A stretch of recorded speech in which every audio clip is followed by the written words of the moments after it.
had a few late arrivals. Also, you might notice we're not live streaming this event, and we have generally wound down live streaming of events and only do it occasionally. But particularly tonight, I'd ask if we'd like to request not to record the event either, for various reasons. We've got some Myanmar guests tonight who'd prefer to not be recorded. So with that, I'll just kick it off. I'm Gwen Robinson, former president of the Foreign Correspondents Club and editor-at-large for Nikkei Asia. And you all know why we're here tonight, to talk about Myanmar. We've had a few Myanmar-related events lately you might have seen on the program. We've got a lot of others as well. I won't go into it, just to ask you to please look at our website and Facebook page. But a few that I'd just like to highlight is we will have a night assessing the results of the Cambodian election, which is not exactly a cliffhanger, but I think we'll have some interesting analysis on July 26th. The Cambodian election is July 23rd. And then we've got a few very interesting, we're restarting our film program. So we're showing some interesting films, one from the Thai Film Archive, Dead Man's Voice, which is a 1950s Thai kind of thriller film noir piece on July 31, an LGBTIQ very interesting documentary on the 27th. And for those particularly interested in Myanmar, we're getting the author of a really fabulous recent photography book on Myanmar called Unseen Burma, which is about a collation of fantastic old photographs of Myanmar or Burma in the 1900s and late 1800s, and the author of that will be giving a talk on August the 7th. So keep those dates in mind. And the only other thing I'd say is we do still run our Myanmar Fund to try and support independent Myanmar media abroad, and the situation has only gotten worse. We do have a donation box at the front if you just want to throw in, even a little bit of money. And we're also selling greeting cards made by CDM artists and other groups, and they are for sale at very reasonable prices at the counter. So keep that all in mind, and I'll just turn to the immediate topic tonight, and we're very lucky to have such a great panel here. I'll just cut straight to it, I think, and introduce our speakers. To my immediate right is Tony Davis, independent security analyst and correspondent for Jane's Defence Weekly. And next to him is James Rodehaver, Chief of the Myanmar Team, UN Office of the High Commissioner for Human Rights. And next to him, we're very lucky to have with us tonight Thinzar Shunlei Yi, a prominent civil society activist who represents other NGOs as part of a civil society coalition action committee for democracy development, and is a member of the NUCC's Transitional Justice Committee. So each of them are going to give a bit of an overview. I might talk a little bit about the economy. We were trying to get a Myanmar economist to join, but it's very difficult to get people like that to appear publicly. So I think we'll turn first to James to kick it all off. Thank you very much. First of all, I'd like to thank the FCCT for hosting this event, and for myself, it's really quite important and quite a real debt of gratitude that I owe them, because what I wanted to do tonight was speak a little bit about the report that we just released on Myanmar. And in particular, this is a new report that was designed to showcase and really spell out the extent to which the Myanmar military is restricting the provision of humanitarian access and aid to the population of the country. And this is perhaps the most important strategic initiative that the military is currently undertaking. It is, I think, the most emblematic aspect of their use of the four-cut strategy, and it is probably the most emblematic aspect of the crisis in the country as it currently stands. It really showcases the extent to which the situation in the country is spiraling out of control. It is based on dozens of interviews with primary sources and with organizations that provide aid and assistance, and other people that have been present on the ground throughout the crisis. It covers the period of February 2021 until the present. So it's really designed to show some long-term strategic patterns and the way in which the situation on the ground is manifesting itself as human rights violations. What it does show is that even the most basic internationally recognized principles of law and responsible conduct are being rejected by the military, and humanitarian principles are being ignored. The OHCHR report details the strategic approach of the Myanmar military and tells a sad story in which the military has decided to treat the people of Myanmar and those who are most in need of basic assistance to survive as their opponents. So we all know how the military deals with its opponents. It uses the four-cut strategy. It uses them to cut off the flow of food, finances, intelligence, and recruits to their armed opponents. And as I say, they increasingly are viewing the entire population. So anyone capable of providing support and assistance to their armed opponents are therefore the opponent as well. These are not new tactics, but they are new in how broadly this approach is being applied and the breadth of tools that they are using to support their military campaigns. They're using a system of legal, administrative, and financial controls to strangle civic space, and in many cases, to drive basic humanitarian aid and assistance provision underground.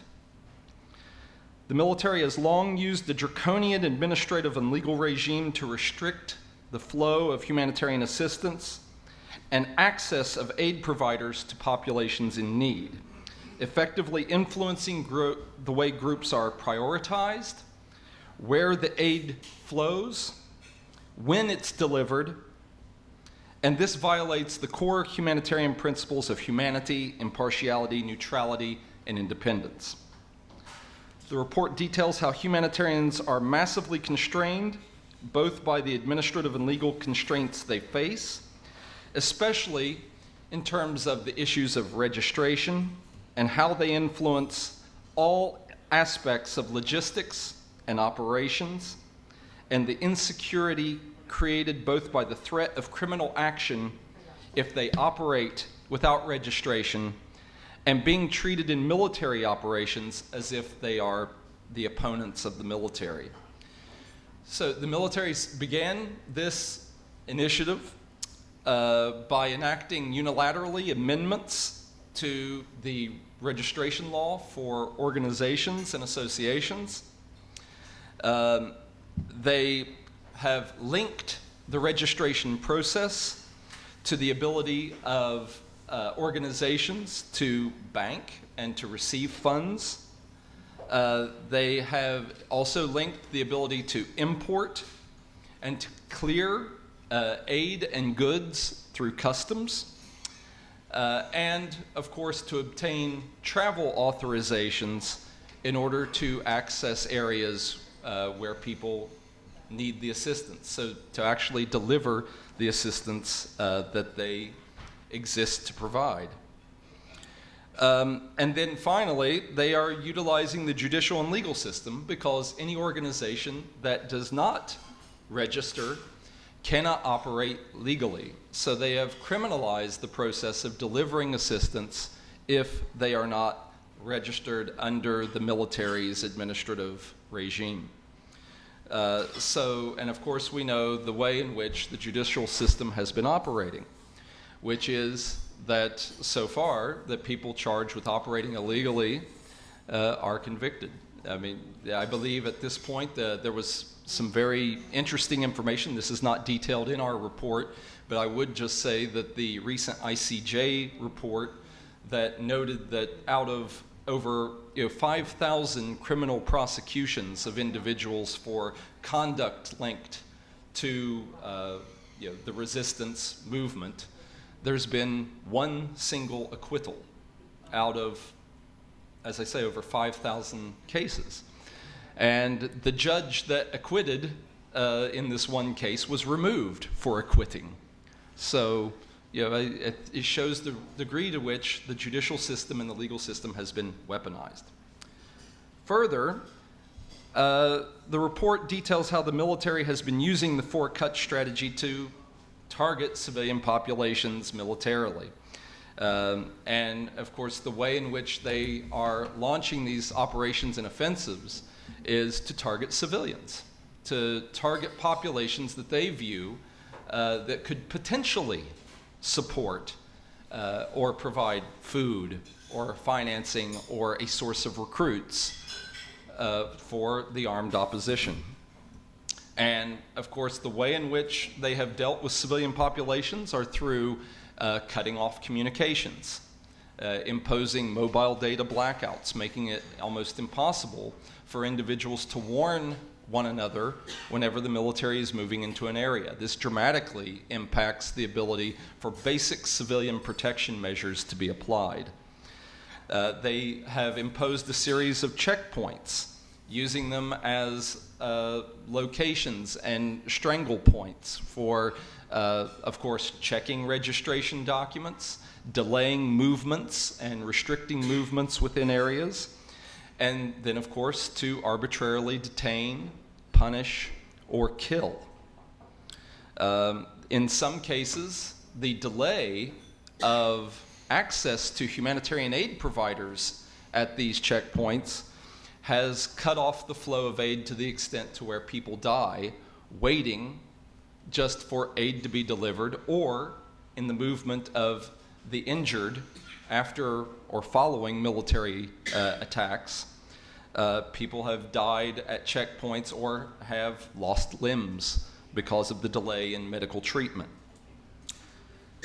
Now, and then the final thing, of course, I think it goes without saying, and this is something that's been talked about for several months now, has been the way in which civilian populations have been directly targeted through the use of heavy weaponry, increasing use of indiscriminate weaponry, and indiscriminately launching attacks that affect civilian populations. Now, indiscriminate heavy weaponry, that includes the use of airstrikes, the use of non-targeted weaponry to impact directly on non-military targets. It also is, and in the report, we talk a bit about how just in the past year, there has been an increase by 33% in the use of airstrikes against civilian areas as opposed to the same period the year before. And then the other thing, just in this calendar year, so in the first 6 months of 2023, there's been goodness, now I'm forgetting the percentage, I believe a 330% increase in the use of artillery barrages and strikes on targets inside the country. And that has amounted to 80% of all the strikes, or the number of strikes that have occurred this year is already 80% of the number of strikes that happened in all of 2022. So that's just in the first 6 months of this year. So what this has done is it has driven, so the military is actually driving humanitarian need, and it has created massive insecurity and a crisis in civilian protection.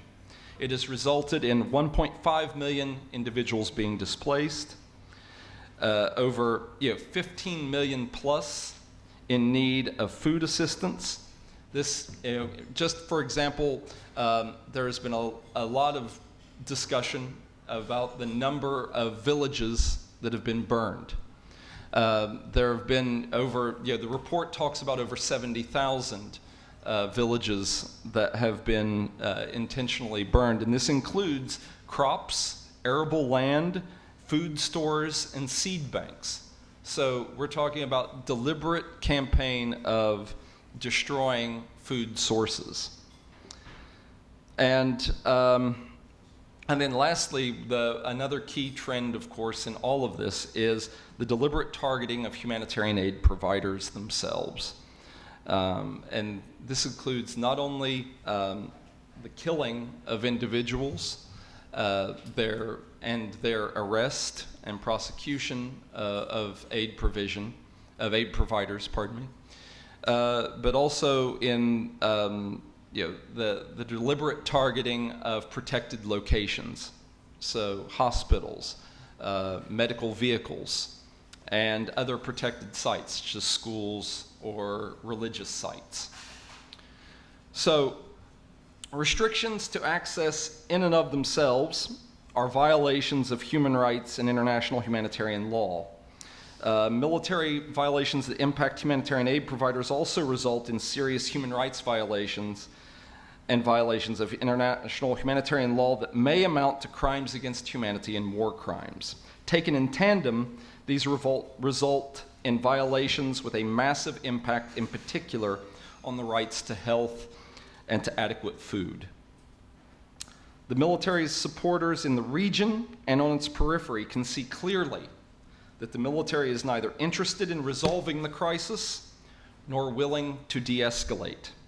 They seem only interested in intensifying the crisis and killing and instilling fear. Yet they have not only rewarded the military's actions, they have increased their attempts to legitimize their actions, even as they have created greater chaos and regional instability. There's clearly an economic motive here, and it has nothing to do with the people of Myanmar, but rather the ability of outside forces to profit from the chaos. The currency of that profit is the blood of the land and of the people. Thank you very much. Thanks very much, James, for that. Hopefully there'll be more discussion after the other speakers' presentations. At this point, I think we'll turn over to you, Tony. I know you have a lot to say about the... I think she'd prefer to go last, if that's okay. Is that all right with you? So maybe it's a... Okay, good. Over to you. Expecting more time to figure out what I was going to say. Oh, sorry about that. Well, would you... No, how about... Actually, you know what? I would like to say a few... because we couldn't get an economy person, and I do look at business and economy a bit, I'd just like to say... Go ahead. Oh, yes. I'm trying to help you here, Tony. Actually, no, seriously, I was going to say a few words about the economic and business situation, which we had actually mentioned in the blurb, so I felt a bit bad that we didn't have... so in my capacity both as a journalist and researcher, I'm looking a bit at the economy, and you might all be aware that one of the only really focused reports or research on the broader economic picture in Myanmar coming out these days is really the World Bank's sort of twice yearly Myanmar Economic Monitor. So they do a fairly comprehensive survey of small and medium businesses, as well as actually do really crunch some of the data that is available, and some of the data is reasonably reliable, particularly things like export data and various others. I'm not sure about some of the other key indicators, such as inflation and things, but I think it's worth taking a step back and looking at some of the trends we saw in that last report and the previous one early this year. I think all indicate a certain kind of level of stabilisation after this horrific first year after the coup, when the economy plunged GDP growth plunged by minus 18% was what happened in that first year. Now we've got plus 3%, and again, in its June report, the World Bank predicted 3% growth for this year. You might wonder, how could this be happening when you see all these horrendous things going on? But I think most of you would probably know people also who live in Myanmar particularly, or visit a lot in Yangon and other places. So you know that there is a disconnect happening in Myanmar where you can see all these horrific images of airstrikes and torture and, full-on conflict in the rural areas. And in Yangon, you can shop at an air-conditioned mall, go to City Mart, go to the latest nightclub. There's a restaurant opening every week. People are living in nice houses, and there's also very little PDF activity in the main cities. Sometimes it flares up, and there's some IED attacks, which it's mainly confined to that and the occasional assassination. So you could quite easily, if you were dropped into Yangon, think, what's everyone going on about?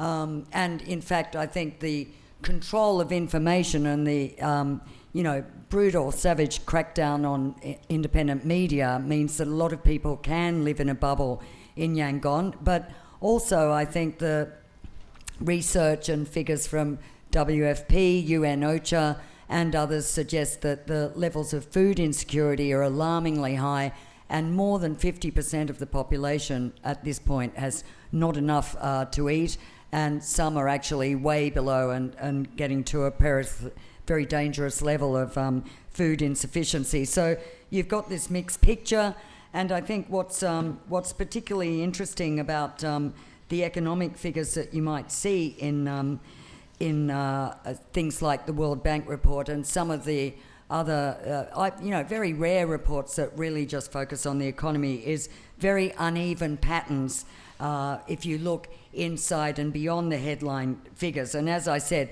cities look calm, not just Yangon, but Naypyidaw and to an extent Mandalay.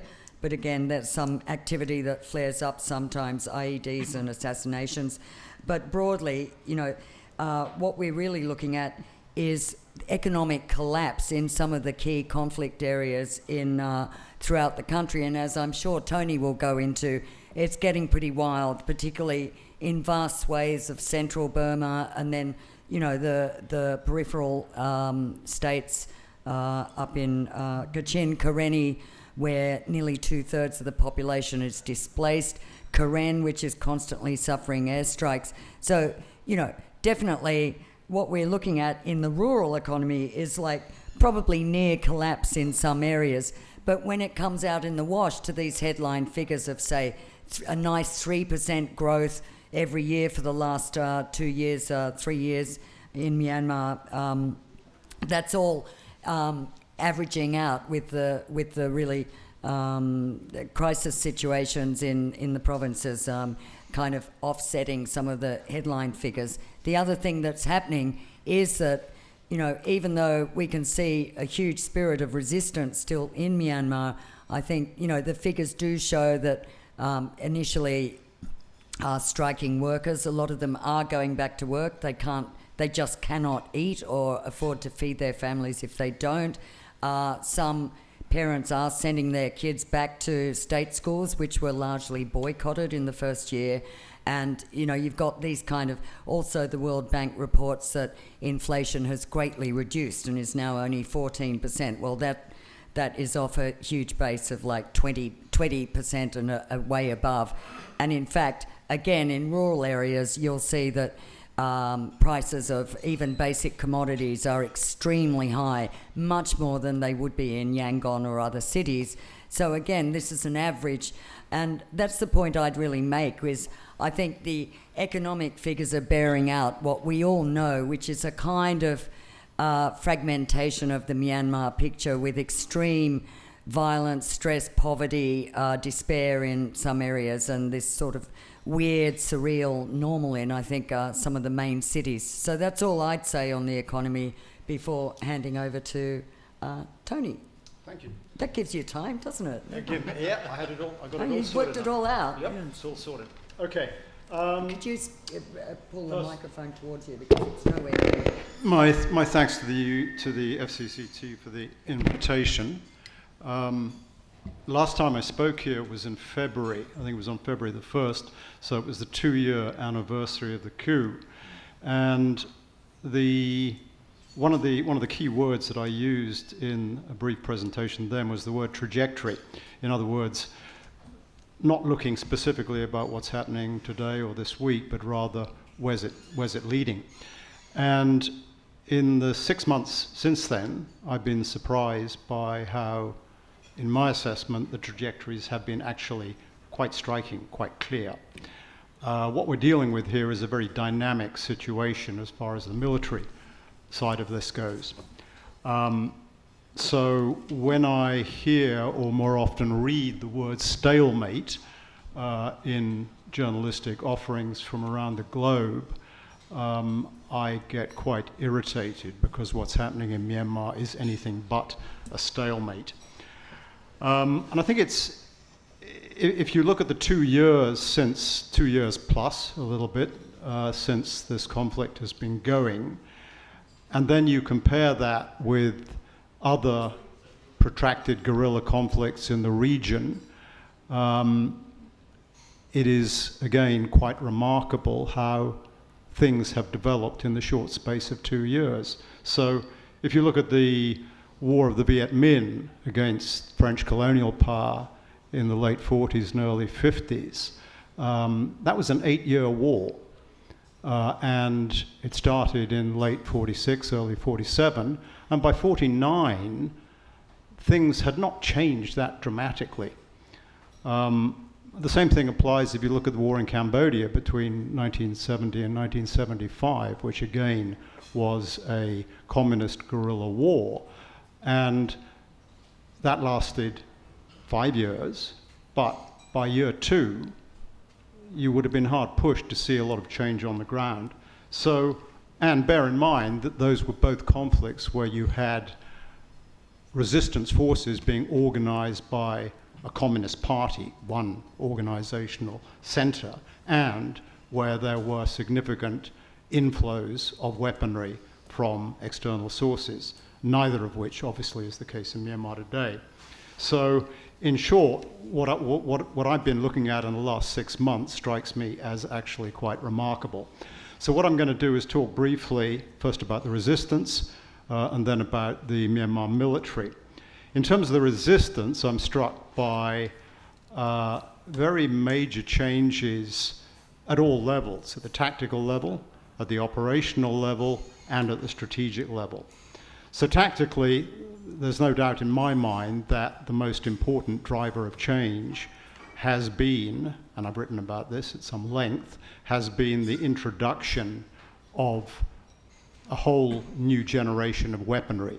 So if you go back to the beginning of the conflict in 2021, probably 90% of weaponry being used was, and we read about this a lot at the time, hunting rifles, muskets, 2.2 rifles. I mean, essentially whatever people could get their hands on.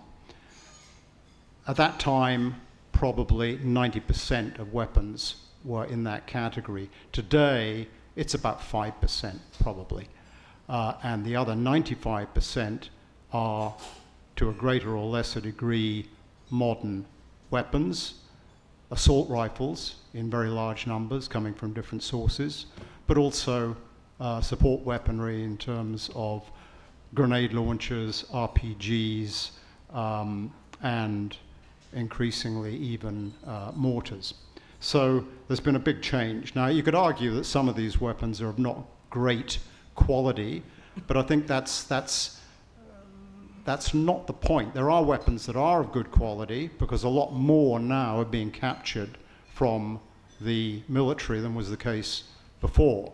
So I was talking to somebody who spends a lot of time on the ground there the other day, and he was saying that in 2021 you're probably looking at 1 or 2% of weapons in people's hands. And obviously there's changes from region to region, but broadly speaking, 1 or 2% would have been captured weapons. Today we're looking at 10 to 15%. So that's a pretty significant change in 2 years. And we're also looking at a situation where more, how to put it, interesting weapons are coming online, which are changing the speed at which this conflict is conducted. So you can now find, not in large numbers, but they're out there, 12.7 millimeter heavy machine guns. In other words, machine guns that are effective for anti-aircraft fire. And on the 30th of June this year, there was, by many accounts, it hasn't been 100% confirmed, but probably I'm satisfied it's accurate, a K-8 attack jet was downed in the center of Karen State near Boloke. That almost certainly was downed by a 12.7 heavy machine gun, which would not have been the case a year ago.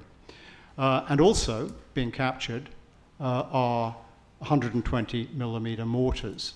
And without going into the technicalities of mortars, these are big weapons and they can make a difference. So if you have 1 or 2 or 3 120 millimeter mortars around an army base, before you even open fire with smaller weapons, you can make life extremely unpleasant for anybody in that base, and that's pretty much where we're going. And then, of course, as we all know, there has been a whole new, a whole new enterprise around drones, which has moved from very basic commercially available drones that you could walk out and buy down the road to quadcopters with 4 rotors. And whereas a year ago drones were essentially a nuisance element for the military on the battleground, they are now playing a significant tactical role. So, for example, in March, there was a convoy of resupply convoy by the military moving up into the Chin Hills to Hakka, the capital of Chin State, which was pretty much wiped out, including 2 armored vehicles. And some of that was by IEDs at roadsides, some of that was by ambushes with small arms, but a lot of it was as a result of drones. So drones are now becoming tactically very important, and that trend is not going to decrease. At the strategic level, I've been really struck in the last 3 months, let alone 6, by the extent to which we're now seeing regional zones where ethnic resistance groups and PDFs, People's Defense Forces, are operating strategically. Now, it's not a coincidence that these sort of operations are led by the ethnic resistance organizations, so-called EROs, because these are the organizations that have the weapons, and more importantly, the experience and the training to train PDFs and essentially to lead the charge. And also, I think it's important to note that this new evolution of regional operational cooperation does not require this high-level, big strategic coordination that everybody has been complaining for since this thing started was going to be very difficult because you're dealing with Kachins, you're dealing with Myanmar, you're dealing with Rakhine, etc., etc. That doesn't need to happen. Right now, what is happening and what is making a big difference is happening at a regional level. Now, I've identified 5 areas where this is significant. There may be more, but 5 are worth pointing out. One is in the Mon State, Karen State area. So that area around there, particularly if you take Pa'an as your basic sort of point of reference, capital of Karen State, then you go to the border, opposite Mersot, Miyawadi, you go further north into Mon State. That is an area where things are, to put it very crudely, things are coming together in a very significant way around Tathon, Pa'an, Miyawadi. A second area, which is separate, but not that separate, is the Sitang Valley. From here up, getting now quite close to Naypyidaw. So, no coincidence, when in June you saw bridges being blown in this area and at exactly the same time in that area. No coincidence. That was clearly loosely coordinated. Nobody said you've got to go out at 6 o'clock tomorrow morning and do it, but basically, if there's a bridge in your area that you can blow, go out and blow it. And that's been happening. So you've got those two areas with the Karen National Liberation Army pretty much running things or encouraging an evolution of events in the middle, not least for those who are interested in this sort of specificity, Karen 5th Brigade and a guy called Bojo He. So that's significant. Then you've got an area further north, around, where are we looking at? We're looking at this, where the Ayawadi, around here, Kata, Shwegu, Tigyang, townships on the river which are of critical importance to military resupply to Bamo and into Kachin state. So a lot's happening there, led by the KIA, the Kachin Independence Army. Then you've also got another Kachin-led front, if you like, further in this area, in the border zone between Kachin and Sagaing. So in particular, townships like Indore and Gorlin around that area. And then finally, the 5th, which is perhaps less prominent than the others I mentioned, would be an area just to the east of the Chin Hills. Here you've got Chin State, there you've got the Chin Hills, and just to the east you've got this Yor Valley. And there is more going on than I think we know between Kachin resistance PDFs, Kachin Defense Force units, and this Yor Defense Force here. So all of these are, to a greater or lesser extent, led by EROs, by ethnic resistance groups, and they are all doing, guess what? They're pushing from the periphery into the center. So that's pretty significant if you look at the big picture over time. And I mentioned Naypyidaw, and it was earlier this month, and I'm sure some of you noticed this, that if you go down a little bit here, I'm looking for a township which is not marked, called Yedashe, where there was an ambush of a large military convoy coming out of there one morning on the 7th, it was the 7th of July. So what you're looking at in this case, but also here, you're looking at major national arteries being subject to blown bridges, ambushes, etc., etc. So this is pretty remarkable stuff 2 years in, and I don't see any reason why this trajectory isn't going to continue and become more significant. And basically, before very long, you're going to be looking at a situation where, particularly if you have anything to do with the military or their friends, you're not going to want to drive to Naypyidaw. You're going to get on an airplane if you live in Yangon. You know, you're just not going to take the risk that these guys are going to set up a checkpoint and you could be taken out and bad things are going to happen. So that's something which I think is very much on the cards. Okay, let me talk very briefly, and I'm probably taking too much of Gwen's patience. Let me talk very briefly about the military.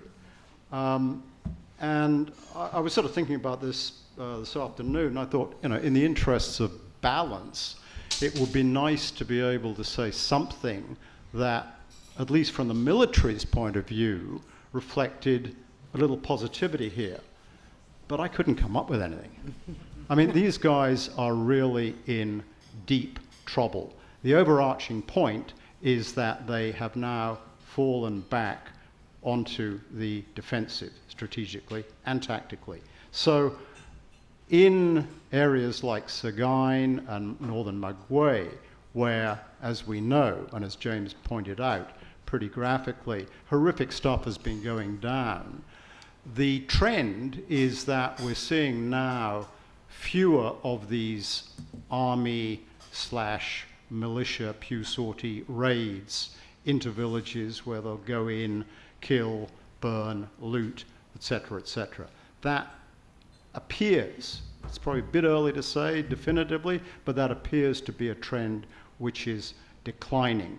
And where it does happen, what we've been seeing in Sagaing is more targeted operations against what they think or know they have defined as a PDF camp. So that is happening. The contraction of army forces means essentially they're falling back into bases in township centres, in district centres.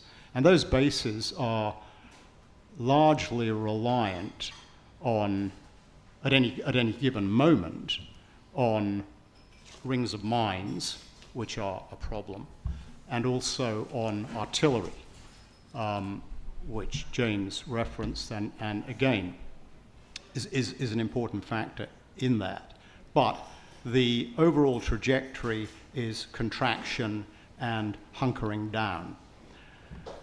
I think it's worth talking very briefly about airstrikes, because airstrikes this year have become very much the sort of the flavor of the journalistic month, is looking at airstrikes, looking at what they do, looking at the impact on the battlefield. And I would very much concur with the figures that James mentioned about, well, we know they're increasing, there's no question about that, but now we're looking roughly at 50 airstrikes a month, whereas last year you would have seen probably 40 or less.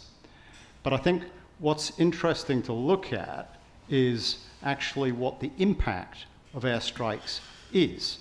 So in the first quarter of this year, according to ACLED, which for those of you who are not into acronyms is the Armed Conflict Location and Data Event Project.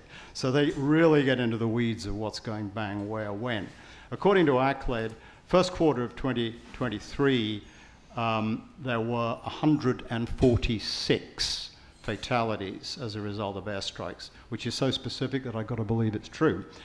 So 146. Now, my assessment, and I don't think I'm alone here, is that in any airstrike, you're looking probably at 80%, 85% civilian casualties. Maximum 15, 10% military. So if you compute those figures a little bit further, in 150 airstrikes over the first quarter of this year, you're probably looking at 0.2 combatants killed. There might have been some others wounded, but that's what you're looking at. You're looking at a whole air campaign which, in purely military terms, and I'm certainly not playing down the impact on civilians, but in purely military terms, this is crazy. I mean, if you look at it in terms of a cost-benefit ratio, how much does it cost to fuel a plane, to send it out there, to have it come back again, and the cost of the munitions expended, and in any given strike, you're dealing with 0.2 combatants killed. This really doesn't add up. So what you're doing is essentially what James said, consciously or not. It's very difficult to assess how conscious this is, but what they're actually doing is targeting civilians, and you have to ask in terms of 20th century and 21st century history whether that is a winning strategy. And I think broadly we know the answer. let me finally make a point about air power, and that is, in the light of what I've already said, I think we're going to be seeing a trajectory in which air bases in the coming 6 months and into next year, are going to be becoming increasingly under attack by PDFs and EROs using standoff weapons. In other words, rockets, mortars, etc., etc. You don't have to go in, you don't have to blow the airplane up on the ground, but if you can increase the number of standoff attacks, you're going to have an impact over time. Okay, finally, let me note that it's my belief that in terms of any capacity to conduct, I'm not going to use the word campaign, an offensive using numerous battalions. In other words, a large-scale offensive. I believe that the Myanmar military is pretty much at the end of its rope. And it's quite interesting what is happening as we speak here outside the KIA capital of Liza, where, as I'm sure quite a few of you, if not all of you, are aware, over the last couple of weeks, there's been this big build-up of Myanmar army troops coming from 3 different directions. So in that battle space around Liza, which backs onto the Chinese border, you've now got over 1,000 Tatmadaw troops. Now, this isn't going to end well for the military. If they go in there, they're going to take really heavy casualties because the KIA, the Kachin, they've got their backs to the wall. They're operating on short lines from their HQ to where they're going to be fighting. They're dug in. This is going to cost the military hundreds of casualties that they don't have. And at the risk of irritating Gwen further, I mean, there was stuff came out on Twitter yesterday, which some of you here may be aware of, that the commander of the Northern Regional Command in Myitkyina had been arrested, put on a helicopter along with 6 of his senior officers and sent down to Naypyidaw on charges of insubordination because he reckoned that this was a seriously bad idea for the reasons, presumably, that I've just suggested to you. So we're now beginning to see fissures in what Naypyidaw thinks and what guys actually having to send troops out onto the ground think. And when I look at this whole sort of picture of the Myanmar military in the broad, I'm sort of torn between 2 scenarios here. One is, if you like, the deer in the headlights scenario, that this military, as a military institution, forget the economics and everything else, but as a military institution, it knows there's a truck coming at it, but it doesn't quite know what to do. So it's basically doing what it always does, burning, looting, raping, etc., etc. On the other hand, there is a scenario that I've just sort of alluded to, that you've got a military command in Naypyidaw which imagines, they go out once in a while. Min Aung Hlaing went to Sitwe the other day for a visit. So Win has been up to Loikor a couple of times. So they get out once in a while, and they're in an air-conditioned office, or they go to a military canteen and pat the boys on the back and tell them it's all going well, and then they go home again, right? But I think there is a reality, possibly, that you've got a bubble in Naypyidaw which imagines that we can just go on doing what we're doing.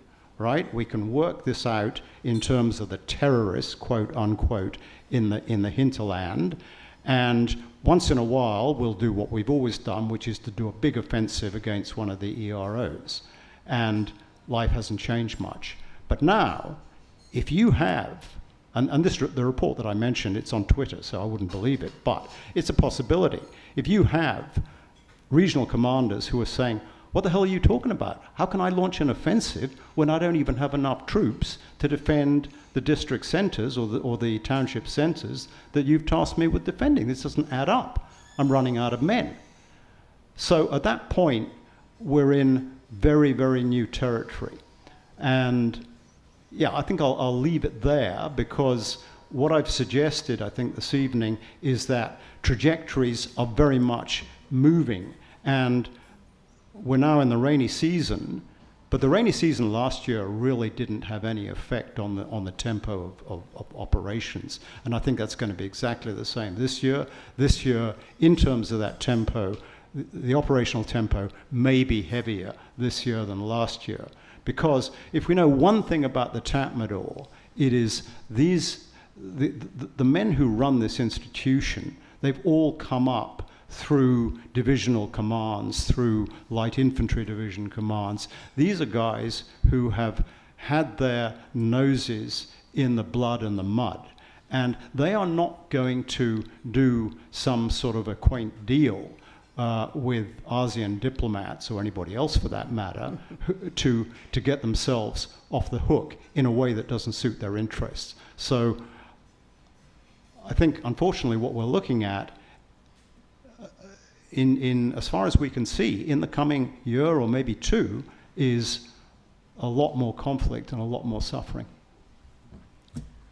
Well, thanks, Tony, for leaving us with that very bleak assessment, but with a lot of information packed into that, and I'm sure there'll be some follow-up questions, and we will take questions at the end. So thank you very much. It was excellent, thought-provoking, and I wasn't cross at all. Anyway, so now we're going to turn to Tenzar Shunle Yi for the view, I think, from inside the resistance perspective, on a broader perspective. So over to you, Shunle. Thank you. Thank you for inviting me as well. And by listening, both of you kind of give me another panic attack, kind of. I feel like I basically literally feel numbs in my hands, and yeah, because the overall picture.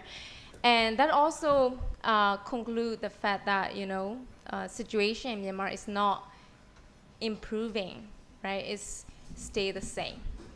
Even though our attention, international attention, or our individual, interest in Myanmar case might be lesser and lesser, because it's taking time. Now it's almost 3 years now, but the situation in Myanmar is not going good.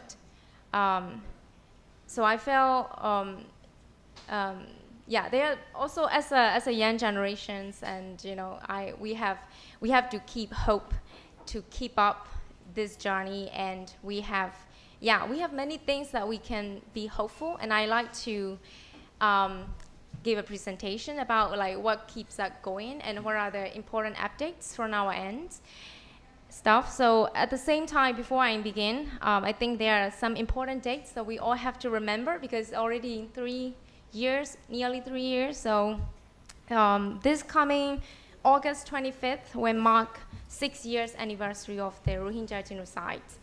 And we as a civil society are planning an event in person in Chiang Mai, and we will like to extend the invitations to you all. I mean, this revolution, we say revolution, it's not just an anti-coup, or anti-junta, a resistance movement or protest. It's a whole all-around revolution, from not just from politics, not just from armed resistance, but also cultural, social revolution. And there is a resistance in all around.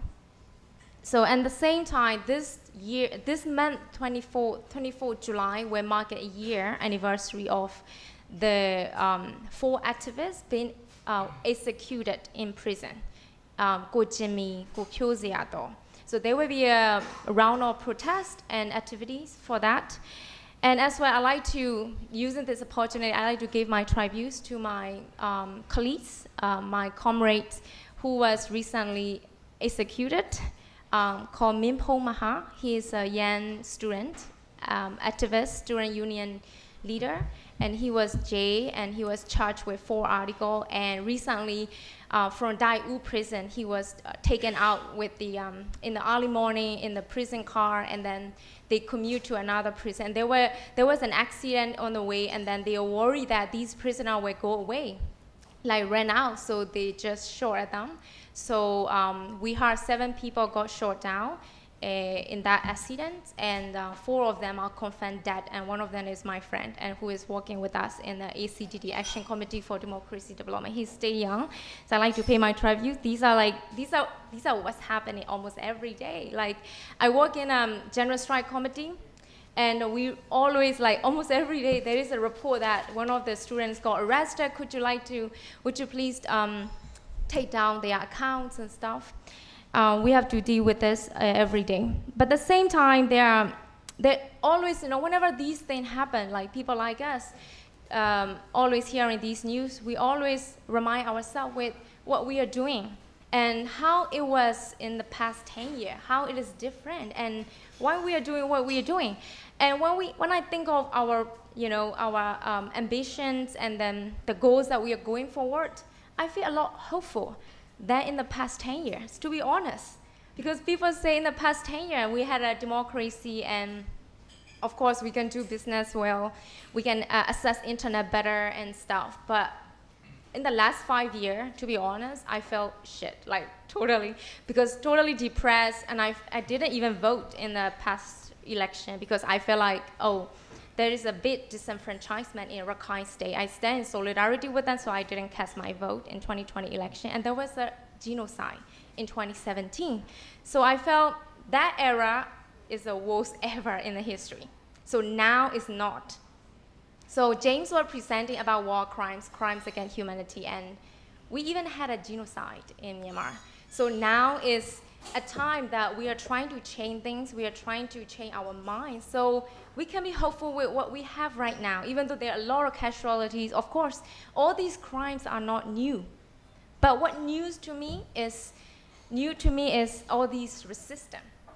Whenever we measure democracy, you see all the reports, being published by different organizations, you see Myanmar democracy going down, human rights situation going down.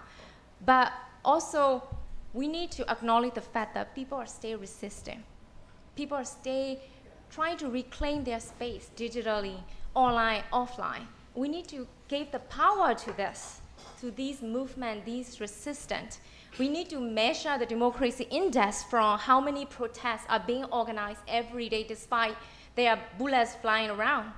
We need to measure democracy from that perspective, not from what the state or what the government or what the military is doing.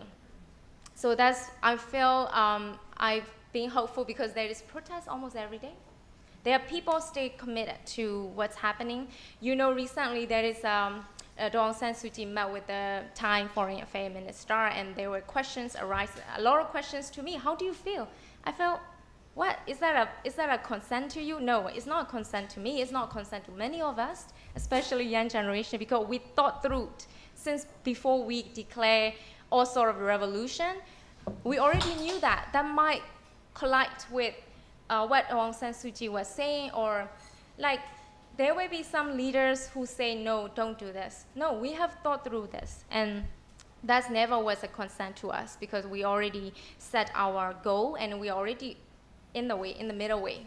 So yeah, this sort of picture gave me hopes, like, the young girl, woman claiming our red lips will keep speak truth to power, will keep speaking out against the junta, all sort of injustices, not just the junta, or also injustice in our house, the patriarchy, the misogynist ideas, So it's a cultural revolution that gave me hopeful. And also we are calling for the death of impunity. This is something we are calling for. Might not be from our government, NUG or whatever, but as a young generation, as a movement and campaigner, we are calling for the end of impunity in Myanmar. So basically, it's a call for justice and accountability from now on. We don't want impunity anymore. So the change is coming from these perspectives. There is a political resistance, cultural resistance, social resistance. These are all interconnected and interdependent, and we are all marching toward coming together federalism. So federalism still is a concept. Now you see Myanmar's demand, like 3 fingers, what is that? It's federal democracy, abolishment of the the 2008 constitution, the end of the dictatorship, and so on. We are saying federalism is our main demand, but we also open to other more discussion and other options. What about confederation? I mean, young people now start thinking about it. It wasn't a discussion at all in the past 5 years. Imagine we are now dealing with all these difficult topics. It's something that gave me hopeful. We're talking about women's sarong. We're talking about cultural change, how we behave, how we treat to our kids in our house. So this is a change, a fundamental change happening in our household, to the national level, to the state level. So along the process, we have gained a lot politically. So that's what keeps me hopeful as well. And it's not just about the change. It's not just a change of the politics, change of the political leader. It's also ideological change of the people, including soldiers. We're not leaving out soldiers. We're not leaving out soldiers' family as well. So this future we are building right now is also for all of us. All of us, these soldiers and their generation also is a part of the society. So we are building up together with them, but of course, the criminals who have committed crimes, they have to be held accountable, including Main Line. And the rest of the soldier, we can talk about it. Like, okay, if you defect, if you desert, we can go through the transitional justice process. We can grant amnesty to these soldiers. So we are sending out messages to this ideological change, targeting soldiers and their generation. So that's how we can build justice towards a new nation. And also, we have a few updates from our on-ground updates. There is a recent, very promising updates on the ground, like, for example, interim executive committee being launched in Karenni State in June, as well as in May, there is a Zagai Forum.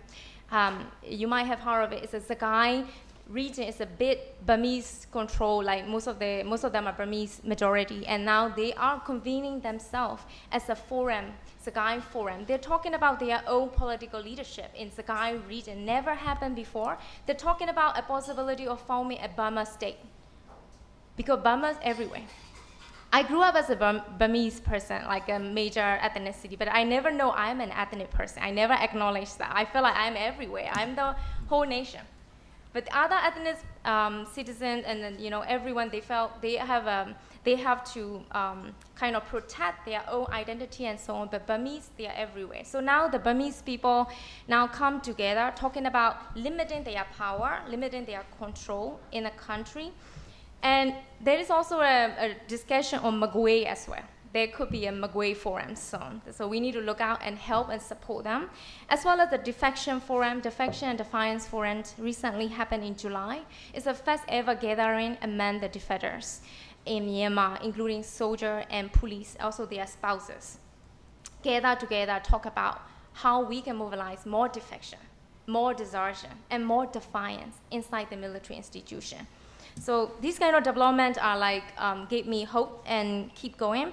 In terms of NUCC, we keep organizing different joint committee, like transition adjusted are working. We are thinking of how to link between the defectors, like who are joining in our movement. But these defectors come with history, the background, like what they have done in the past 2 years, 3 years, we don't know. So we have to link them with the transition adjusted committee, and they have to walk through this process, and this is how we ensure impunity is done with us now. So this is the first ever transition adjusted, for example. I've never discussed that. I mean, we have never discussed in the public arena before, like 2 years ago, but now we are kind of discussing in the NUCC about what should be our main policy, what are the stages of the transition adjusted and stuff. So at the same time, in terms of updates on the neighboring country, there is India. There is a lack of attention on what's happening in India border, and I really want all of you to also help us highlight the situation in the India border. India border, there is a violence happening in Mizoram state. It's a really complete, out of control violence, and then the Mizoram chief minister been blaming the illegal immigrant, basically Myanmar people, for instigating the violence. And so it might be or it might not be, but still we see Myanmar people fleeing out of the conflict are easy to be targeted and be blamed for anything happening in their states. And recently the India ministry, the central ministry has already issued and sent directive to all the border states to kind of control the illegal immigrants by September. So they've been like trying to control and kind of deport them at the same time. So the Mizoram was saying, the Manipur were having a violence. The Mizoram saying it's totally unacceptable. So that's a good sign, but at the same time, we need a pressure on in the Indian border. And in Thailand, after the election, I would say even before the election, the situation along the border, like especially in Meso, getting really harder. People cannot travel as much as they want. Now, after the election, you see the situation in Thailand is not really good as well, and the people in border keep living with that insecure situation where they can be easily deported, and the PDF also in Meso area, they are also, of course, there are many who are injured soldiers, disabled soldiers who are veterans, like who don't fight anymore, but they are also there with no documents. And people, even with the documents, they can travel out when they are Burmese. So along the border, the situation is not getting better. So we are also looking out on what's happening in Thailand. The Thai election is really important to Myanmar, and we are supporting the democratic process, but at the same time, you see, so people are like now concerned on both Thai situation, also Myanmar situation.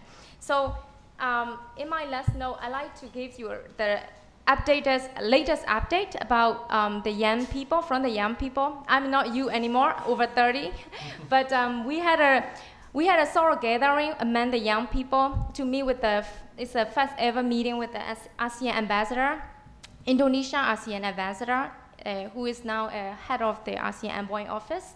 So the young revolutionaries gather among themselves. They are from 26 different organizations, from M Group, from ethnic human rights, as well as different different backgrounds. They gather among themselves, and they have put out the 5-point political pledges, and they present that to the ASEAN ambassador. The ASEAN ambassador is to also submit that their thinking and their ideas and their demands back to the ASEAN summit.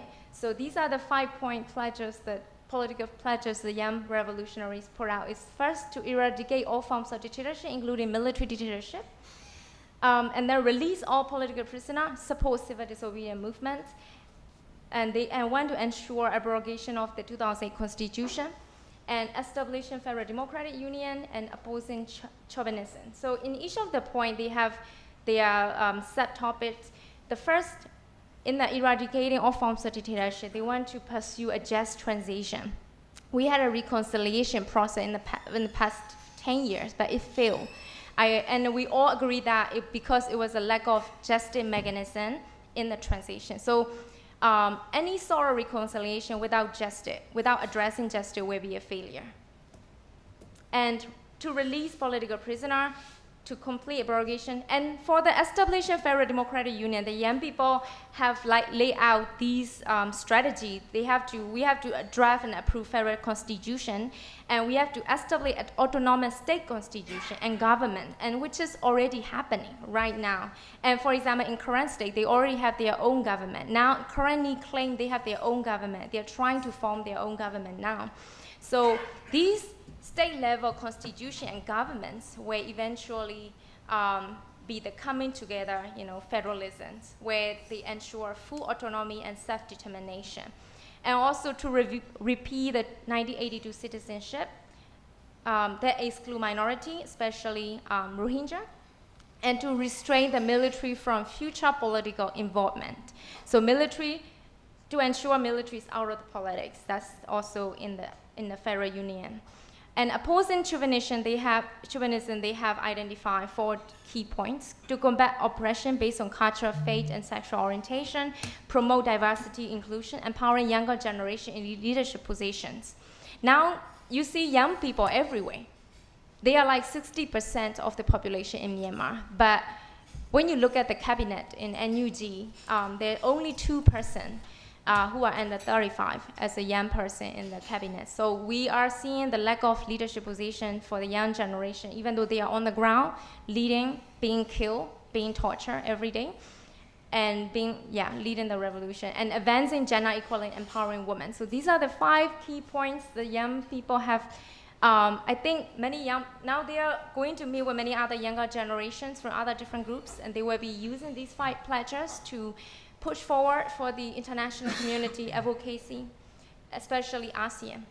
So these are the key updates from me. I will stop now, and I'd like to hear from you and how you think, if you have any questions. Yeah. Well, indeed. So thank you very much, Shunlei, for that glimpse into the way youth are thinking. I think one thing that we haven't really discussed tonight so far is really the international element. I mean, you mentioned ASEAN and actually the meeting with ASEAN ambassador, but also I think James is a representative of a UN agency, and Tony, you've been looking at a lot of foreign involvement in supplying military equipment to Myanmar. So obviously there's a big question about international involvement at this point and where it's going. So I wonder first if, given that we've just seen the end of the ASEAN ministerial and some of the meetings there and utterances about Myanmar coming out of that, whether, maybe you could start with you, James, but how ASEAN is figuring now. I mean, it's become a popular joke that ASEAN is so ineffectual. Actually, I think Indonesia's quiet diplomacy has actually led to quite a lot of meetings and engagement with, they claim all sides, so I presume also the junta, but how do you see the ASEAN role or even, international involvement now? Well, it's hard to put into words how the role of ASEAN has developed over the course of the year. I think that for a long time, the lack of sort of a unified sort of ASEAN consensus on moving forward has been sort of characteristic of how it's been operating, and sort of the dissension from within of certain states towards a more progressive set of approaches by the Indonesian chair, and that has in some ways manifested itself into this separate 1.5 track effort, I think, which almost seems in some ways as an effort to deliberately counterbalance the ASEAN involvement. And in my remarks, I just mentioned that what I find deeply disturbing is that no matter how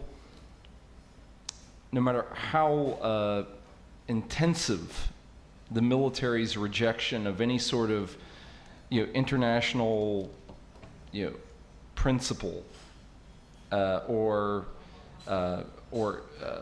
any adherence to any sort of international legal norms has been, there are certain states in the region that seem to be determined to try and legitimize the military as the government in the country. And it's absolutely appalling, to me at least, that this is being advanced at a time when, frankly, some sort of honest, engagement that would ensure at least discussions on how to have discussions with all parties would be welcome. It would be one way to try and de-escalate the situation, to try and put stress on issues that would restore confidence in some ways in the situation. Looking at issues of civilian protection, which you would think would be in the interests of all parties. instead, efforts like that have been rejected, and instead it's turned into, well, let's just find more ways to engage with the military. And so I look at that form of engagement very bleakly. And then at the same time, you have efforts where you had this inclusive humanitarian dialogue concept that, I think that was put forward both by civil society groups. It was, adopted by the UN Special Envoy, and yet it got no traction. And I think to a certain extent, that also was reflective of a lack of international engagement or consensus around international engagement by some key influential member states. So I have right now at least I have a very bleak effort, or a bleak view of how international involvement has impacted the situation, which is very disappointing because I actually came away with kind of a feel-good moment after Shun Lee's presentation. So now you've got me feeling very down again. But I do hope that some new dynamic can come from this latest foreign ministers meeting. Right. In part because I don't see the situation improving from the ASEAN side with as we move into a new. Into an autumn, which is traditionally a time when one chair is already handing over responsibility for the next year to the next chair, and so I don't have a lot of optimism on that front, but I'd like to see something like that happen. Right. Thank you. That's an interesting thought. Particularly, we all know who the next chair is, so maybe Tony, you're looking very pensive. Do you? I'm sort of.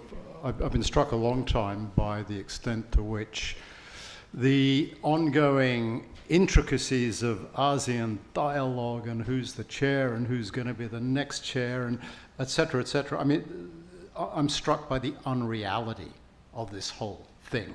And when I look at the Myanmar situation, what I'm struck by is the fact, well, two things.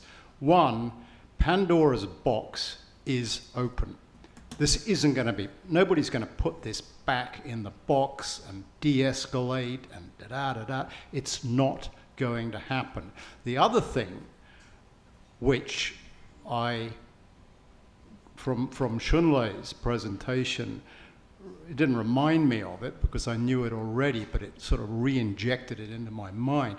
There is a revolutionary process going on in Burma, and she laid it out in all its different facets. Pandora's box is open, a revolution is happening, and whether Kun Don is shuffled into meet the lady and told what to do and how to twist ASEAN around his little finger, et cetera, which won't happen either. This is all irrelevant. It is totally irrelevant.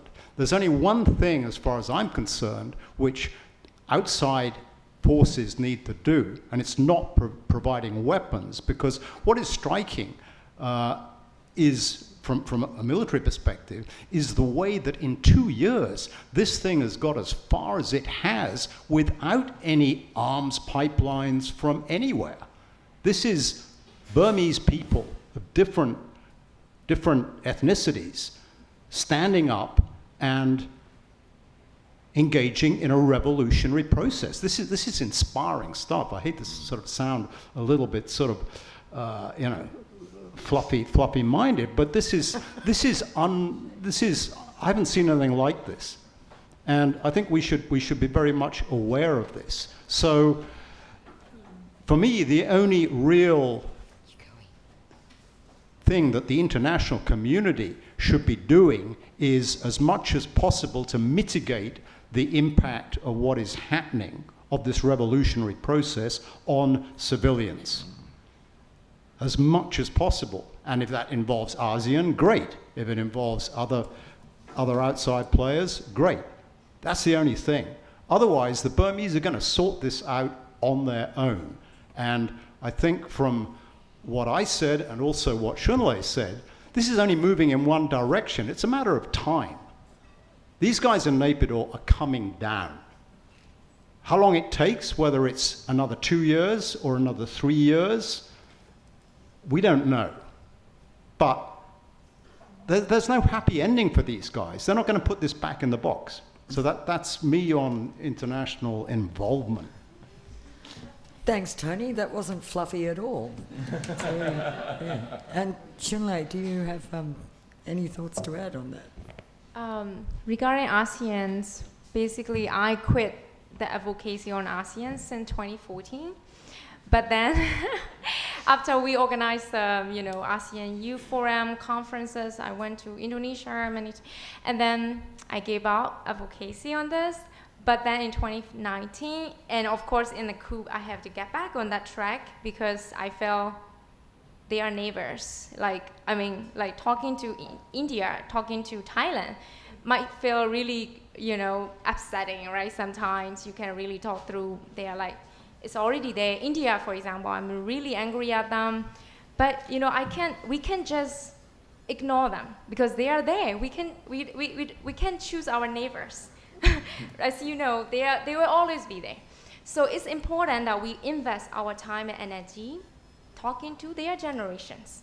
Now Thailand has a new generations. They might make it or they might not make it, doesn't matter. But the young generations are rising up, so we need to talk to people. Because this is a revolution, it's a people-led revolution. So the people of Myanmar sending messages to people of India, people of Thailand. This is how we will eventually change things. At least the people will not exploit, even though the governments may do. So in terms of ASEAN, we presented these 5-point pledges to the Indonesia ambassador, and we have also put out 10 demands to the ASEANs. We know that they might not happen or may happen or may not happen. Doesn't matter. We present our own views, and that's how they know how their 5-point consensus and how our 5-point pledges are so different that these 5-point consensus are even far from our demands. But even that, they're not doing this well yet. So this is how they need to learn that. They need to catch up with the revolution. And it may take time because they are not revolutionary governments. These governments in ASEAN, they're not revolutionary. They don't know how to be revolutionaries. So the young people have to teach them, this is how we think because we are revolutionary. We are in the revolution. Indonesia, I think our benchmark this year is at least stop the airstrikes. Make sure you can stop the airstrike. That's our last benchmark. And so they have to revise the 5-point consensus that they've been doing. And then we are pushing them to have punitive measures. Because they are also now being fooled by the junta as well. They should be ashamed of themselves and they need to do something really aesthetic to tackle the situation. And all our advocacy right now, before we were saying, please do this, please do that, these government, now we're saying, if you can do anything, do not destroy our revolution. That's the message that we've been sending out now. If you can do anything, don't do it. But at least don't destroy what we are building in our own country, like, ground up revolution. Do not destroy this, that's it. Thank you.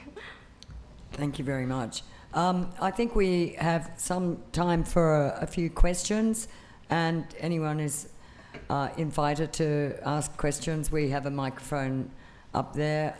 Sure, Robin, just identify yourself, and if you want a specific person to answer or if you want to throw the question out there.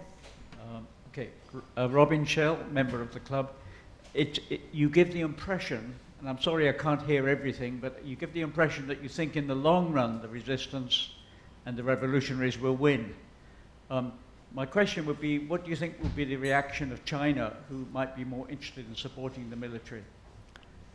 And is that to all well, or any? Particularly perhaps to Anthony, but right. Anybody can comment. Okay, I'll make it very brief. I mean, I think you got the essence of my presentation. Yeah, I think, as I just said, the military in some shape or form, we don't know exactly how, they're coming down. Dare I use the word, the Tatmadaw that we all got to know and hate over the decades is never going to be the same again. There will be a military in Myanmar in the future, obviously, but it's not going to be this one. They're coming down. what comes up is very difficult. We can speculate, and I don't think it's very useful to do that. To answer your question with regards to China, I think China is in a, well, it's somewhat different to other neighbors, and I'm thinking obviously of India and Thailand, insofar as it has significant levers into the conflict, right? In the shape, not least, of the United Wa State Army in Shan State, which is, it's not a Chinese proxy, it's not a puppet, but it is essentially pro-Chinese. And the way that it's expanded its influence across Shan State in the last 2 years has been it hasn't been noticed that much, but it's been very striking. So China is not in the same league as Thailand and India. However, that said, what happens in the Myanmar heartland, I believe, is going to evolve in, I think what I'm trying to say is that the Chinese are going to have a really hard time stopping it. And what's striking is that a lot of the people in Shan State who have benefited from Chinese favor, shall we say, for example, the Ta'ang National Liberation Army, the Kokang, these are the same people who are providing PDFs with large quantities of new modern weapons. So what are we seeing here? We're seeing a process in which, as I said a few minutes ago, in my assessment, Myanmar is going to write its own story. And outside powers are going to have to sit back and, to a greater or lesser degree, suck it up. Would either of you have anything to say on the China topic?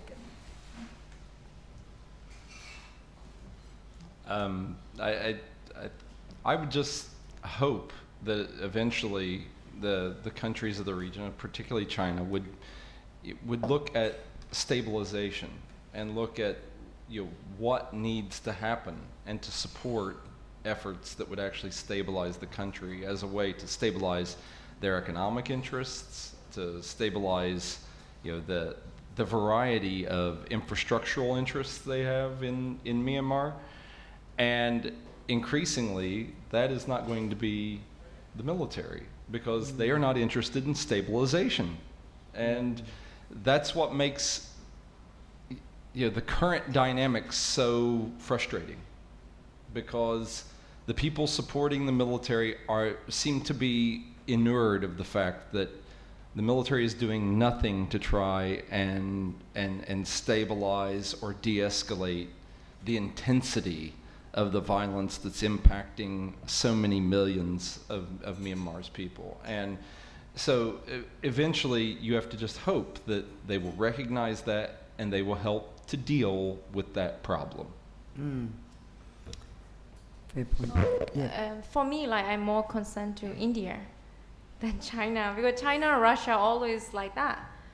I mean, in the past 30 years, they always backing the junta, and then now even in this situation, China has been more careful because the resistance is really going strong, and they can navigate and because they've been in touch with the different border-based ethnic groups, including KIA and Northern Alliance and so on. But India is out of control. They have no idea what's going on, and they are actively legitimizing the junta by engaging directly for the elections. Coming election, the junta is organizing census collection data. And so as a democratic country that we share border with, the only democratic country, I'm really disappointed and always trying to advocate India policy on Myanmar.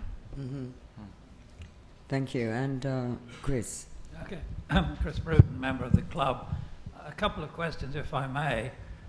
The first one is, Tony Davis has partly answered this, but they're talking about a lot of more and more sophisticated weapons, and there's aircraft and so on.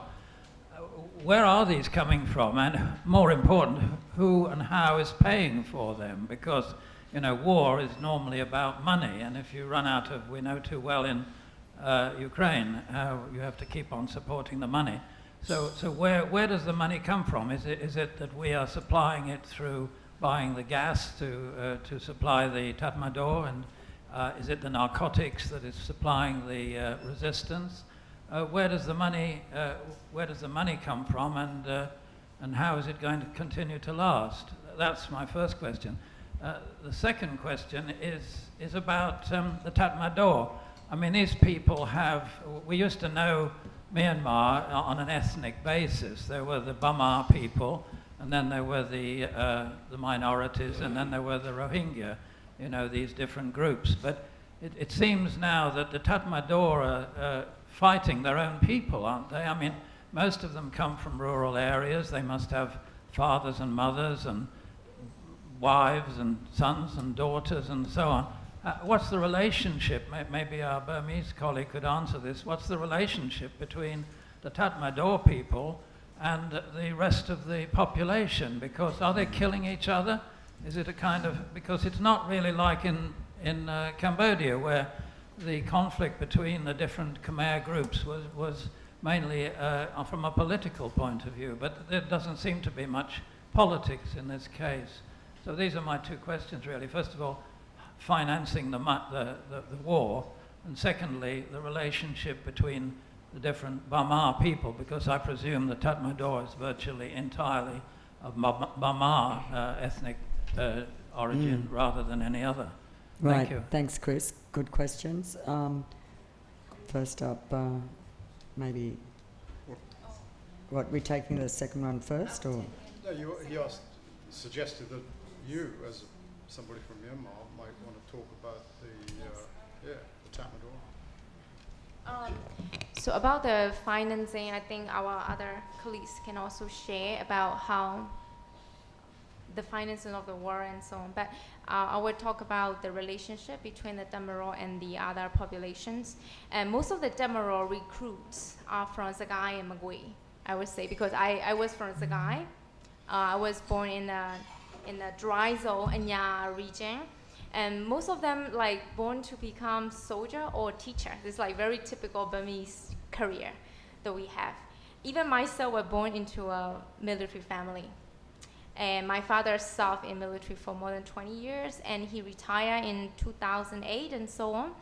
And almost all of my families are from military related or government officials related. So when the coup happened, these relationships are being tested. There were a lot of social punishment. When the soldiers don't defect or don't desert, then there are a lot of social punishment to the soldiers' daughter, soldier families, sort of it. At the same time, the Sagaing region is where most of the soldiers come from. Are the most it's the most targeted area where soldiers burned down most houses. They burned down more than 60,000 houses. Sometimes they burned the whole villages down. And there were some defectors who claimed, who also witnessed these kind of atrocities, saying, this is a village that I was born into, but I was ordered to burn down the whole houses, the whole villages. But they have to do it because it was a lot of peer pressure. The soldier instill these fear because they are so fearful too. Even though they have guns, they are the most, I think, fearful individuals in the whole country. Because people with no guns, they are not frightened of them, but these soldiers really frightened that they will be killed by their peers or their superiors. That's why they do accordingly as they are ordered. And this is how these relationships, that's why there are more than 13,000 defectors. People just left. And these are the recorded data of defectors from soldier and police. There's so many unregistered soldiers leaving. And the defector, one of the defector who is a major position, he told me that every man, even way before the coup, every man there are at least 1,600 soldiers, disappear, kill, jail, or ran away. At least there is so the military has to constantly recruit new. So now they can't recruit new anymore because in the Sagaing and Magui, So the only recruit they can get are like former political prisoner, former prisoner, like criminals, and who are really poor, who don't know anything about like what's going on, who are really into military, and so their recruits are going down too. So this relationship, I would say, that's why we're gonna see more and more defectors and deserters from military zone.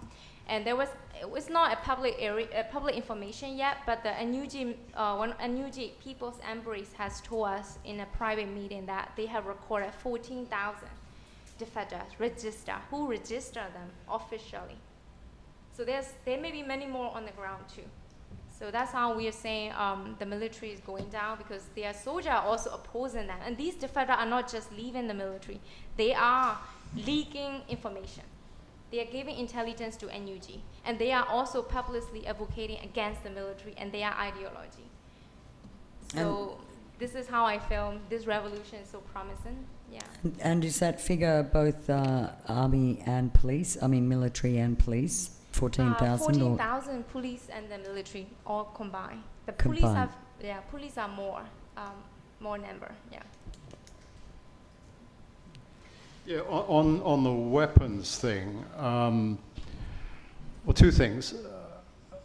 Clearly, and I think we all know this here, that the revenue that the SAC gets from natural gas and from extractive industries, let's say, is probably its key resource. And I'm sure a lot of that is going into the military's coffers, in other words, being used for the war. Now, the other point, well, on drugs, it's really a very, very murky area. I mean, drug money is everywhere in Myanmar. It's everywhere in Thailand as well.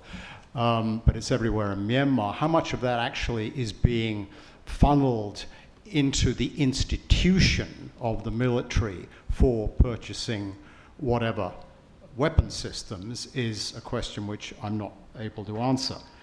If any, it may be that the overwhelming bulk of drug money that the military get their hands on goes into keeping generals and maybe a few lucky colonels happy. But the other thing that I think is worth mentioning about the weapons is we tend to think of weapons as these sort of big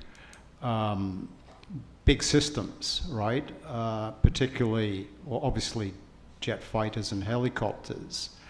But apart from that, a lot of what is being actually used on the ground day to day is stuff that the Tatmadaw have had in the inventory for a very long time. This is, relatively speaking, with the exception of new Russian jets, or I don't know there are any new Russian helicopters because they're needed somewhere else, but with the exception of aircraft that came into the inventory before the coup, most of the other weapon systems are sort of stuff that's been around for a while, and this is what's being used on a day-to-day basis, and it's not high tech, right? I mean, the military they're not gonna win the war, they're gonna lose this war on the basis of essentially small arms and support weapons and some artillery.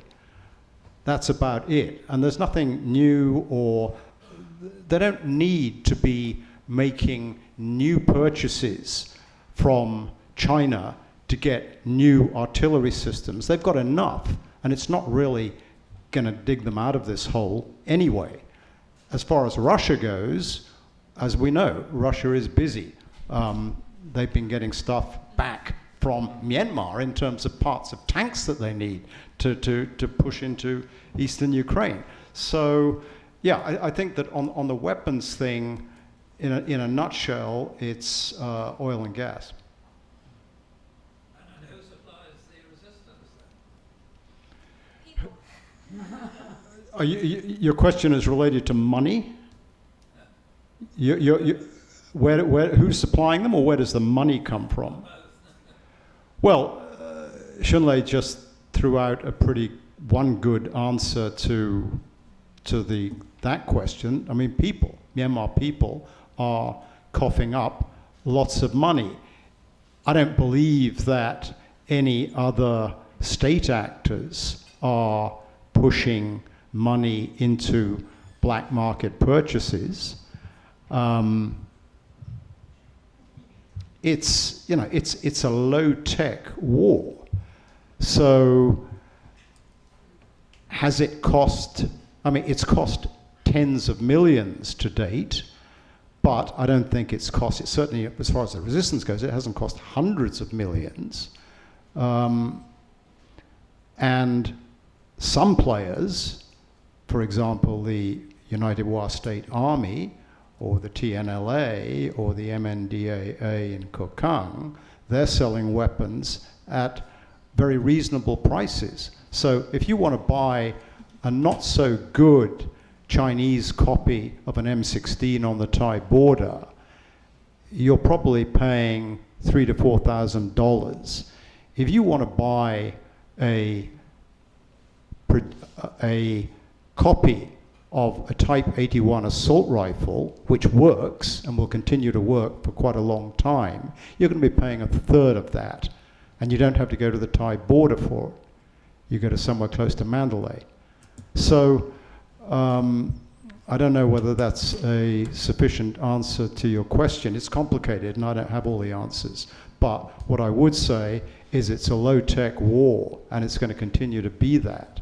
And it's not going to be won by the Burmese military purchasing new, fancy, high-tech equipment from China, even if the Chinese decided it were a good idea to sell it. Thanks, Tony. Okay, that was going to be the last question, but I can see we've got two more people, so maybe if we can take these last two and then we'll close it off. Sam Wright, club member. On the money end of it, there is two pipelines that run from the Rakhine State coast all the way to the China border through revolutionary uprising land. They've been operating since 2013. They provide 5% of China, the oil is 5% of China's daily use is coming from this pipeline. Also, a factual thing, I read all the time, I don't know if it's correct, that China is providing over 50% of the arms that are used by the military. And these Chinese arms are what are killing Burma people. So you have this pipeline that's providing all this income to the military, massive income, running through the uprising territory. What puzzles me, and the question is, who protects that pipeline? And why wouldn't they have a multiple success by having a Nordstrom kind of accident happen to it? Thank you. Tony, do you want to, or No, does anyone have thoughts? Well, I hate to speculate on something like that, but I would say the thing that would prevent a massive attack against the oil pipeline would be the fear then that China would get actively involved in the conflict on one side or another. I'd say that that's a massive deterrent. But I would just add that, it's not just oil and gas. Just to put a plug in for another report that we did that came out about 9 months ago, we did some follow-up work on the work of the fact-finding mission on Myanmar on the economic interests of the Myanmar military. And really the research we did and the work we did really underscored the extent to which the military relies upon the extractive industries, the natural resources of the country, increasing exploitation. We used a number of satellite photos to show the growth, particularly in Kachin and other areas, of the rare earths mining industry, the massive increase in exploitation of teak and timber, gold mining, jade, the jade mines, and so forth.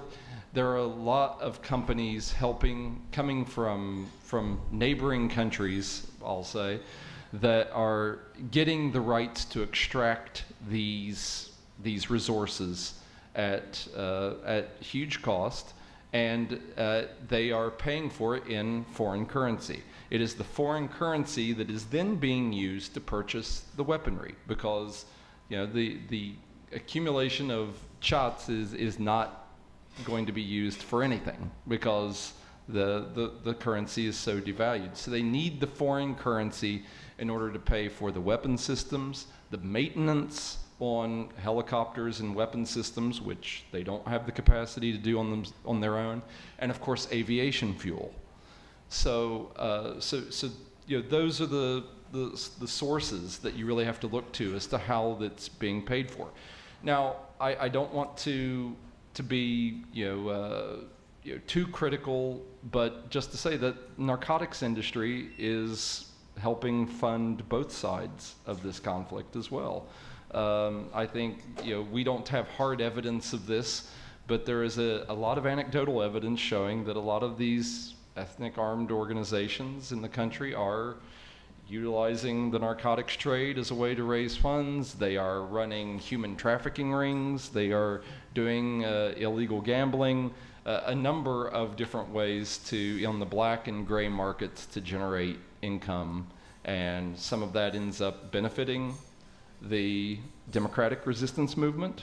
Some of it just benefits those EAOs to get richer and to control more territory.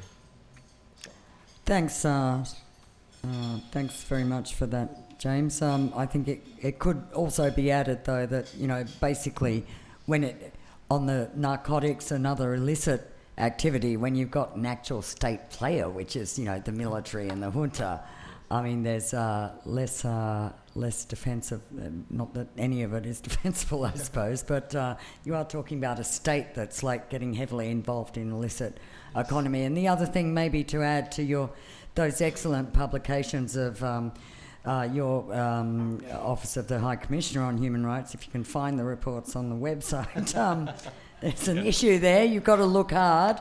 But also the Office of the UN Special Rapporteur on Human Rights in Myanmar, Tom Andrews' excellent report just last month on tracking weapons flows and the money. But again, that's that's just focused on the state rather than the other side. But that's an extremely detailed report that has actually, I think, had quite a good response, particularly from a couple of the countries named. But anyway, so that's recommended if you're interested in more detail on these weapons flows and cash transactions. And final question, please. Hi, I'm Nora Terrell. I'm a PhD candidate in political science at Columbia University. I have two quick questions. First one for Shinlei. First, thank you all for the really interesting presentations. You mentioned, I was also very heartened by your hopefulness for the future, but you did mention that, one of the dark spots in the past 10 years was the 2017 Rohingya genocide, and that notably came after a period of significant democratization in Myanmar. So I'm just wondering what your thoughts are on this revolutionary coalition. Do you think it will last after the external evil that is the junta that has been defeated? Will it be enough? Will the coalition still continue on without this external force uniting them? And then I guess my second question is for James. Why do you think the international community continues to defer to ASEAN, even though ASEAN has proven to be very ineffective? And some might even argue that it is in ASEAN's incentive not to actually be able to change things on the ground, because that would set precedent for future interventions in other member states' domestic crisis. So why this continued towing the line behind ASEAN action? Thank you. Oh, thanks for those. I'll turn back to Shinlei, who did actually prominently mention the 2017 genocide. But anyway, go on. Yeah. So that was also a concern because I always believe, justice for the most oppressed is justice for all of us. So if we can bring justice about the Rohingya, especially the most targeted in Myanmar, and we can say they have a largest refugee camp currently in Bangladesh, right? So if we can talk about them, then we can talk about everyone else. So this is how this revolution, we kind of, especially young generations, brought up this issue since the revolution, and we are also in touch with the Rohingya population and the young generation, also the women, and kind of ensuring our future is for everyone else, including Rohingya. So that the revolutions from now on, the NUG show a significant step towards this kind of progress in terms of Rohingya. So they dropped the case in the ICJ, for example, even though the ICJ case just proceeds as it is. But the NUCC also made their position paper on Rohingya, and the NUG also they also set their own position as well. Of course, there are a lot of things to practically do, like for example, to repeat the 1982 citizenship law. So this is something we've been pushing towards, because if the revolutionary front line do something, then the rest of the people are like, okay, our leaders just decided we are now okay with the Rohingya. Then the people might have a question, okay, they might feel, okay, why? And that raises a lot of questions. But if the leaders in that leadership positions set the tone, then it's easier for the other human rights activists and Rohingya advocate to go in front and explain things and stuff. So I think it's very important. That's why I take it really seriously, this 6-year anniversary. Now the NUG just recently appointed Deputy Minister for Human Rights Ministry, who is from the Rohingya community, Go Aung Chomu, as the Deputy Minister, Union Minister.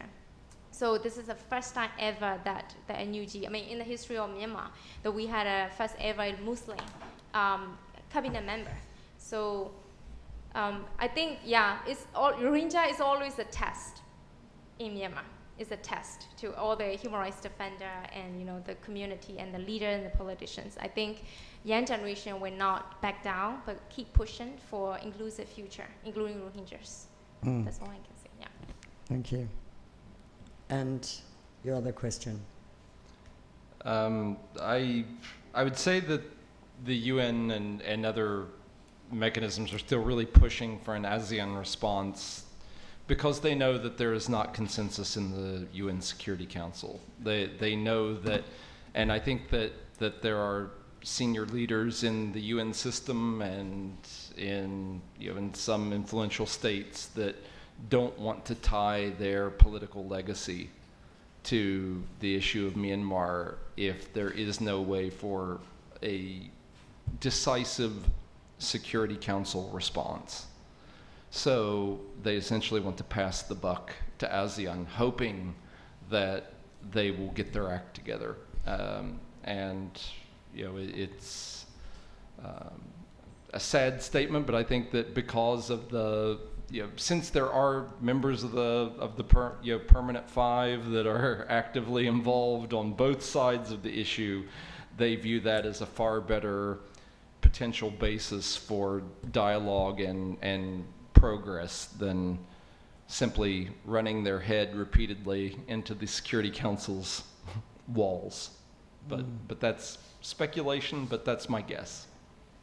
Look, if I can add to that, I tend to broadly agree with you, but having, interviewed and talked to a lot of diplomats, and for example, also Macron last November when he came to Thailand, and some of the diplomats here from the EU, there is also, genuine, it's convenient excuse, I suppose, but there is a genuine reluctance to be seen as the white guys, the West, coming in to lecture and try and solve an Asian issue, which is why I think there's extra pressure to make it look like an ASEAN home or an Asian homegrown solution.